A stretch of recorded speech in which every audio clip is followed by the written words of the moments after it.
ધારી ખાતે બજરંગ ગ્રુપ નામની સેવાકીય સંસ્થા દ્વારા રિનોવેટ એમ્બ્યુલન્સના લોકાર્પણ કાર્યક્રમ યોજાયો। ધારીમાં બીએપીએ સ્વામિનારાયણ મંદિર ખાતે આ રિનોવેટ એમ્બ્યુલન્સનો કાર્યક્રમ રાખવામાં આવ્યો હતો। ત્યારે આ કાર્યક્રમમાં ધારાસભ્યની પ્રેરક ઉપસ્થિતિ વચ્ચે બીએપીએ સ્વામિનારાયણ મંદિરના કોઠારી દિનબંધુ સ્વામી દ્વારા એમ્બ્યુલન્સનું શાસ્ત્રોવિધિ મુજબ પૂજન કરી લોકાર્પણ કરવામાં આવ્યું।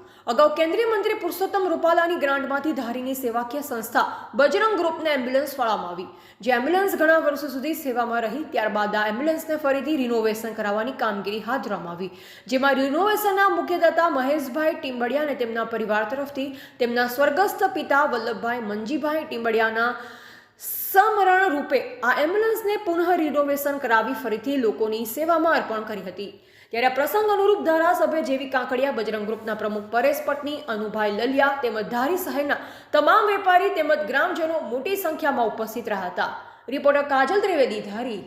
બજરંગ ગ્રુપ દ્વારા એમ્બ્યુલન્સની સેવા અવિરત ચાલુ હતી, પરંતુ થોડા સમય પહેલાં એમ્બ્યુલન્સની અંદર ખર્ચ આવી ગયો અને એ ખર્ચ પહોંચી વળવા માટે ટીમ્બડિયા પરિવારે બજરંગ ગ્રુપને પૂરેપૂરી એમ્બ્યુલન્સ રિનોવેટ કરીને અર્પણ કરેલ છે।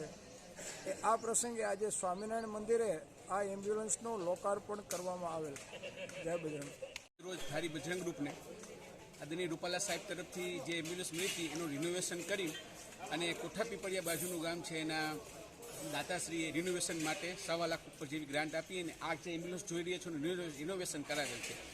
અને આ બજરંગ ગ્રુપમાં એ મહેશભાઈ ટીમ્બડિયા દાતા તરીકે છે, ખૂબ સરસ સેવા આપી। આજના કાર્યક્રમમાં કોઠારી સ્વામી, ધારાસભ્ય શ્રી જીવીભાઈ કાકડિયા, જીતુભાઈ જોશી, ચેરમેન શ્રી અશ્વિનભાઈ કુંજરિયા અને કેટલાક મહેમાનો, ધારીના બધા પ્રતિષ્ઠિત વ્યક્તિઓ, અધિકારી પદાધિકારીની વચ્ચે આજના કાર્યક્રમનું લોકાર્પણ, આ ગાડીને ફરીવાર લોકો સુધી એક નજીવા દર ઉપર એમ્બ્યુલન્સ મૂકી છે। બજરંગ ગ્રુપ સેવાકીય સંસ્થાનો સૌથી વિશેષ કામગીરી રહી છે। બધાને જય સ્વામિનારાયણ।